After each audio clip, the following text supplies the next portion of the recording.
What time of day should you run your swimming pool pump? Should you run it during the day or should you run it at night? Some people swear you should run your pump at night because it's cooler. Some say electricity is cheaper. Some have been running their pump from midnight to 8 a.m. in the morning since 1987 and have never had algae. But during the summer, if I have to choose between running a swimming pool primarily during the day or primarily at night, I'm choosing the day. And there's a reason. Actually, there's several reasons. Think about when your swimming pool is under the greatest stress. The sun is beating down on it, the water is getting warmer, wind is blowing stuff into it, bugs are landing in it, birds and other critters are visiting, people are swimming in it, and sunlight is attacking your chlorine. So my question is, why would I choose that time to turn my circulation system off? Now somebody's already saying, but Frank, that's why we have CYA. Yes, you're right. Cyanuric acid does partially protect chlorine from UV degradation. Without CYA in an outdoor swimming pool, sunlight can destroy chlorine incredibly quickly. But CYA doesn't completely stop chlorine loss from sunlight. It just dramatically slows it. Chlorine still undergoes UV degradation or photolysis in direct sunlight. So even with properly maintained CYA, your chlorine is still fighting sunlight during the day. And that is when I want the pool circulating. I want chlorinated water moving throughout the pool. I want water being filtered. And if I have a salt chlorine generator, I want chlorine being produced and distributed while that demand is occurring. Here's something else we sometimes forget. We test one water sample and then talk about the entire swimming pool as if every gallon has exactly the same chemistry. It doesn't. When your circulation system shuts down, active mixing stops. And where's a huge amount of contamination entering your pool? Right at the surface. Wind blows debris across it, bugs land on it, birds visit it. Critters can travel from ponds, creek, or other natural bodies of water and end up in your swimming pool. And those natural bodies of water are absolutely loaded with biological material, including algae. So something can introduce algae into your pool right at the surface. If that upper water isn't being actively mixed and your chlorine residual is already marginal, you've potentially created a much better opportunity for that algae to survive. And algae doesn't need much of an opportunity. Remember, if UV degradation is going on, it starts at the surface and works its way down. This goes back to something I say constantly. You have to kill algae faster than it can multiply. Your pool gets exposed to algae. That's normal. The goal isn't to build a force field around your swimming pool so an algae cell can never get in. The goal is that when algae does get in, your sanitizer kills it. Because under favorable conditions, some algae can reproduce extremely quickly. You can potentially have populations doubling within just a few hours. 1 becomes 2, 2 becomes 4, 4 becomes 8, 8 becomes 16. Keep doing that every few hours. Now imagine letting that happen for 8 to 10 hours, or even more. Suddenly your chlorine isn't dealing with a couple of hitchhikers anymore. It's dealing with a much larger biological load. And if that algae gets an opportunity to attach itself to surfaces and start developing a protective biofilm, you just turned an easy job into a harder one. I'd rather kill the little jerk when it first gets there. And then we have swimmers. When do most people swim? During the day. And unfortunately, people aren't exactly chlorine neutral. We bring sweat, body oil, sunscreen, cosmetics, skin cells, and microorganisms, and even a little butt juice, y'all. Basically, we're giant walking chlorine demands. So imagine you've got 6 people swimming at 2 o'clock in the afternoon, and the circulation system is shut off because we're saving our filtration for 2 o'clock tomorrow morning. Why? I'd rather circulate and filter the water while we're putting that stuff into it. If people are swimming, I want sanitizer being distributed.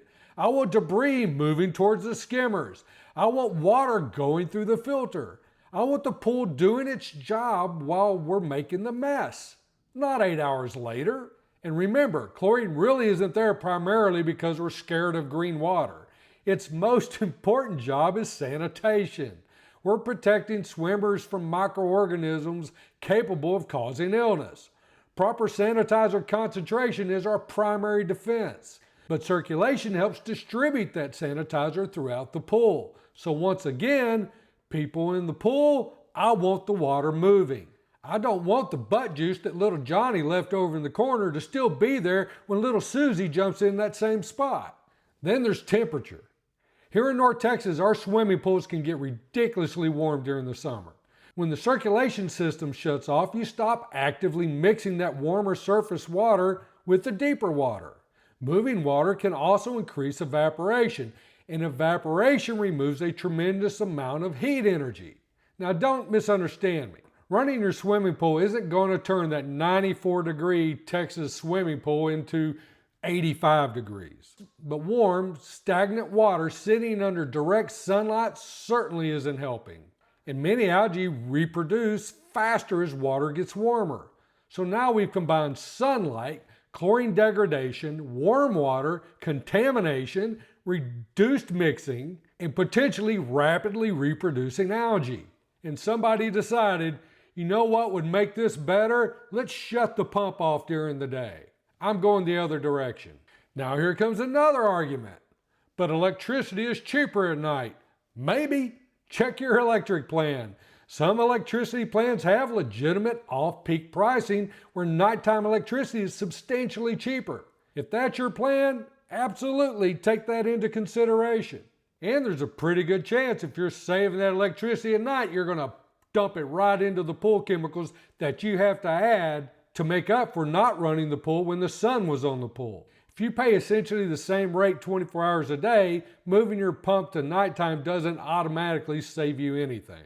And variable speed pumps give us another option. You don't necessarily have to choose 8 hours during the day or 8 hours at night. You can potentially run longer at a much lower speed during the daytime and take advantage of how energy efficient variable speed pumps can be at reduced speeds. Then increase the speed when you need better skimming, cleaner operation, need to run your heater or water features or salt chlorine production or whatever else your pool requires. Now I'm going to contradict myself because during the winter, we sometimes recommend running the pools at night. And there's a good reason. Here in North Texas, we generally don't winterize swimming pools. We run them year-round, but January isn't August. When the water gets cold, algae reproduction slows dramatically. There's less intense sunlight, the days are shorter, the sun is lower in the sky, swimmer loads are basically non-existent, your pool's biological demands are dramatically reduced. And then we have another issue, freeze protection. Let's say you've scheduled your pump to run 8 hours during the day. Then the temperature drops that night and your freeze protection activates, which happens frequently. Now the pump runs most of the night too. So we ran 8 hours during the day and another 8 or 10 hours overnight. For a cold swimming pool that isn't being used and has very little biological activity, congratulations. That is some exceptionally well-filtered cold water. So when we get into the part of winter where nighttime temperatures are regularly triggering freeze protection, we will sometimes move our normal circulation schedule into the nighttime hours. Now we're accomplishing our normal circulation and filtration at the same time we're protecting the equipment from freezing. No reason to double duty when the pool doesn't need it. But regardless when the temperatures are below freezing, you still need to be running your pump. And this is the part everybody hates. It depends on the pool. I know, terrible answer, but it's true. A heavily shaded pool is different from a pool sitting in full Texas sun. A salt pool has different considerations.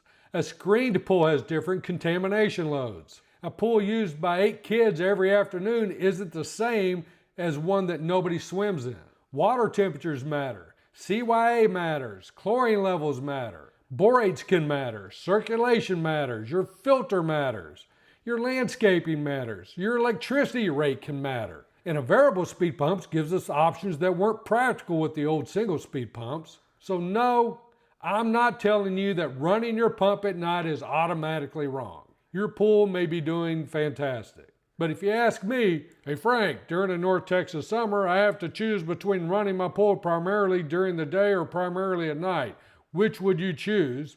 Daytime, absolutely, almost every time. Because I want circulation, filtration, and sanitizer distribution occurring while the pool is experiencing its greatest environmental and biological challenges. During the winter, different story. If nighttime temperatures are regularly activating freeze protection, moving your filtration schedule into those nighttime hours can make a lot of sense. So the correct pump schedule isn't necessarily 12 months of doing exactly the same thing. Your pool changes with the system, your pump schedule can change with it. Now I want to hear what you're doing, day or night. What hours do you run your pump? And more importantly, why? If you've been running your pump from midnight to sunrise for 20 years and your pool looks like bottled water, tell me. If you've switched from nights to days and noticed a difference, tell me that too. And if your entire argument is, I've been doing this way since 1987 and I've never had algae, please comment. The algorithm and I both appreciate your participation. Thanks for listening. Make sure you like, subscribe, follow, share, and we'll see you in the next video.